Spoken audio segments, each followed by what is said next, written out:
नमस्कार, दिन भर की हाइलाइट्स को लेकर हाजिर है सुजस आवाज राजस्थान। सुजस पॉडकास्ट में मेधा से आप सुन रहे हैं प्रदेश के मुख्य समाचार। एक नजर आज की हेडलाइंस पर। मुख्यमंत्री भजनलाल शर्मा ने ली महिला और बाल विकास विभाग की समीक्षा बैठक। आगामी कार्य योजना को लेकर की विस्तार से चर्चा। मुख्यमंत्री ने ली सामाजिक न्याय और अधिकारिता विभाग की समीक्षा बैठक। राज्य में 90 लाख लोग सामाजिक सुरक्षा पेंशन से लाभान्वित। और विधानसभा उपचुनाव में निर्वाचित हुए 7 विधायकों को विधानसभा सदस्य पद की शपथ दिलाई। विधानसभा अध्यक्ष ने नवनिर्वाचित विधायकों को दी बधाई और शुभकामनाएं। और अब सुनिए खबरें विस्तार से। मुख्यमंत्री भजनलाल शर्मा ने आज मुख्यमंत्री कार्यालय में महिला और बाल विकास विभाग की बैठक को संबोधित किया। इस अवसर पर उप मुख्यमंत्री दिया कुमारी, मुख्य सचिव सुधांश पंत सहित अन्य उच्च अधिकारी मौजूद रहे। बैठक में महिलाओं और बच्चों से संबंधित विभिन्न योजनाओं को लेकर चर्चा की गई। साथ ही विभाग से जुड़ी विभिन्न बजट घोषणाओं के क्रियान्वयन और आगामी कार्य योजना को लेकर भी विस्तार से चर्चा की गई। मुख्यमंत्री भजनलाल शर्मा ने कल मुख्यमंत्री कार्यालय में सामाजिक न्याय और अधिकारिता विभाग की समीक्षा बैठक को संबोधित किया। मुख्यमंत्री भजनलाल शर्मा ने कहा कि राज्य सरकार अंत्योदय के संकल्प के साथ समाज के वंचित वर्ग के कल्याण के लिए समर्पित होकर कार्य कर रही है। उन्होंने कहा कि केंद्र और राज्य सरकार की योजनाओं का लाभ समाज के कमजोर वर्ग को मिलना सुनिश्चित हो, इसके लिए हम प्रतिबद्ध हैं। मुख्यमंत्री ने अधिकारियों को निर्देशित किया कि वे सेवा भाव से काम करते हुए योजनाओं का लाभ अंतिम पंक्ति के व्यक्ति तक पहुंचाना सुनिश्चित करें। उन्होंने विभागीय बजट घोषणाओं को शीघ्र पूरा करने के लिए अधिकारियों को निर्देशित किया। उन्होंने कहा कि अधिकारी नियमित मॉनिटरिंग के माध्यम से ये सुनिश्चित करें कि योजनाओं के लाभ से कोई भी पात्र व्यक्ति वंचित न रहे और अपात्र व्यक्ति योजना का लाभ न ले पाए, क्योंकि इससे पात्र व्यक्ति के हितों पर कुठाराघात होता है। श्री शर्मा ने कहा कि विभाग द्वारा विभिन्न वर्गों के लिए संचालित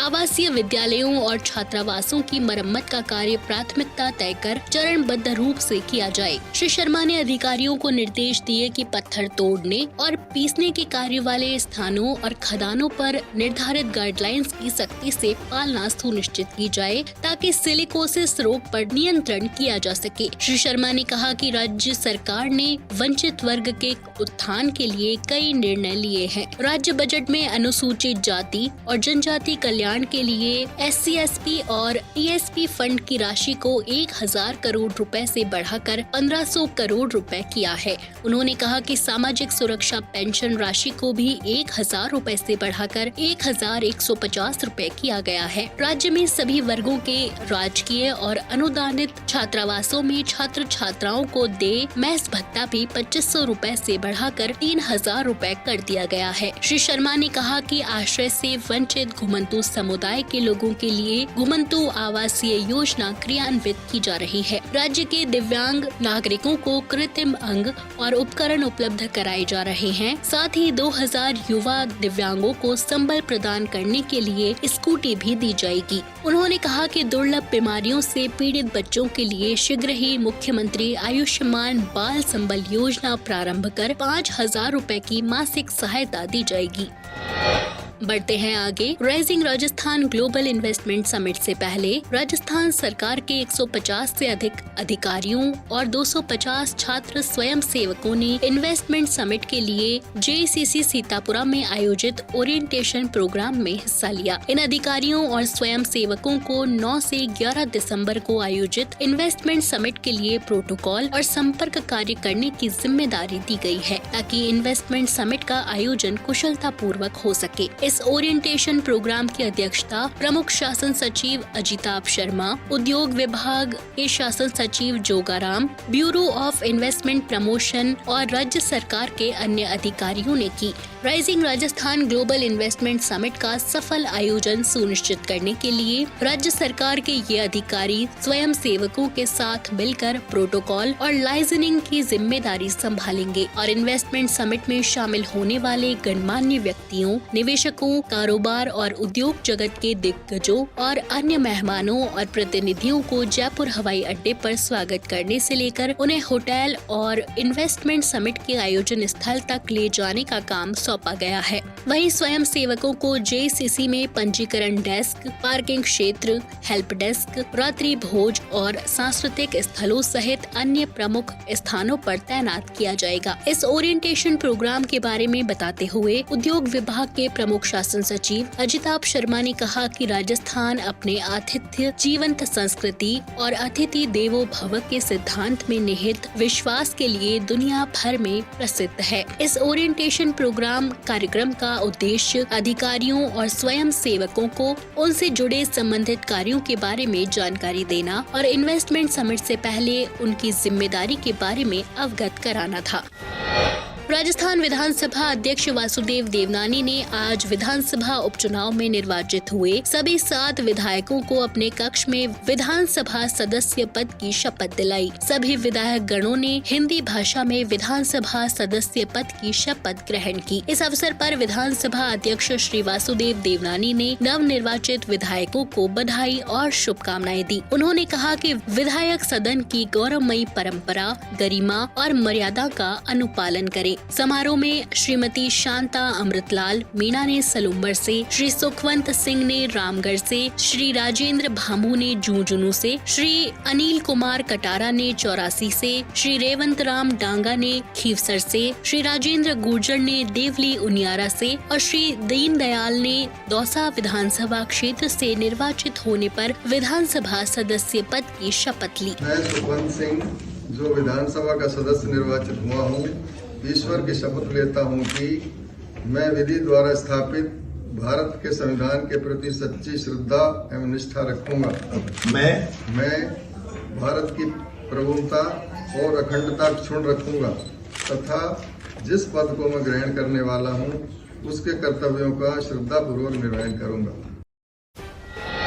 उप मुख्यमंत्री डॉक्टर प्रेमचंद बैरवा ने कल शासन सचिवालय में राजस्थान सरकार के 1 वर्ष पूर्ण होने के उपलक्ष्य में आयोजित होने वाले विशेष कार्यक्रमों की तैयारियों को लेकर समीक्षा बैठक ली। इस दौरान उप मुख्यमंत्री ने उच्च और तकनीकी शिक्षा विभाग, परिवहन और सड़क सुरक्षा विभाग, राजस्थान राज्य पथ परिवहन निगम, आयुर्वेद विभाग की तैयारियों की समीक्षा की। बैठक में उप मुख्यमंत्री ने कहा कि मुख्यमंत्री भजनलाल शर्मा के नेतृत्व में राज्य सरकार के 1 वर्ष के कार्यकाल के दौरान किए गए महत्वपूर्ण कार्यों और योजनाओं का आमजन तक उचित प्रचार प्रसार किया जाए ताकि अधिक से अधिक लोग इन योजनाओं का लाभ उठा सकें। बैठक में उप मुख्यमंत्री ने प्रत्येक विभाग को अपनी 1 वर्ष की उपलब्धियों को प्रदर्शित करते हुए डॉक्यूमेंट्री का निर्माण करने और इस डॉक्यूमेंट्री को विभागीय वेबसाइटों, सोशल मीडिया प्लेटफॉर्म और प्रमुख चौराहों पर स्थित डिजिटल LED पैनलों पर प्रदर्शित करने के निर्देश दिए।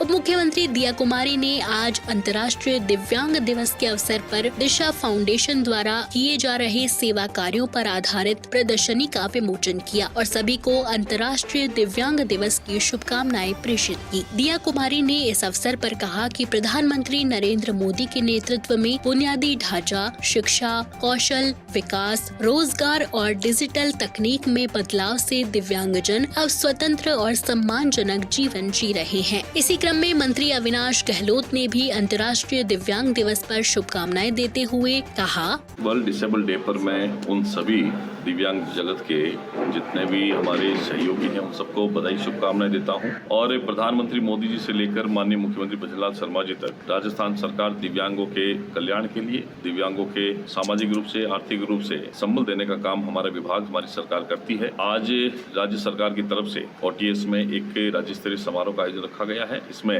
59 के करीब दिव्यांग व्यक्तियों को और संस्थाओं को हम लोग सम्मानित करने वाले, जिन्होंने दिव्यांग होते हुए भी स्वयं के लिए और समाज के लिए अच्छा काम किया है। देखिए, प्रधानमंत्री मोदी जी जब से प्रधानमंत्री बने हैं वहाँ से लेकर आज दिन तक पिछले 11 सालों में दिव्यांगों के लिए चाहे हॉस्पिटल हो, चाहे एयरपोर्ट हो, चाहे रेलवे स्टेशन हो, कहीं भी हो, दिव्यांगों की सुविधाओं के लिए उन्होंने कोई कोर कसर नहीं छोड़ी है। राजस्थान सरकार भी उसी नक्शे कदम पर चलती है और पहले दिव्यांग जो 7 कैटेगरी के होते थे उनको माननीय प्रधानमंत्री मोदी ने 2016 में बढ़ाकर 21 तरह की कैटेगरी में शामिल किया है। दिव्यांगों के लिए विशेष रूप से हम लोग काम कर रहे हैं। आगे भी आने वाले समय में उनको कोई तकलीफ ना हो, सामाजिक रूप से उनको संबल प्रदान करने का काम हमारी सरकार करेगी। तो आज के सुजस्ट पॉडकास्ट में इतना ही। मेधा को दीजिए इजाजत, कल फिर होगी आपसे मुलाकात। तब तक के लिए नमस्कार।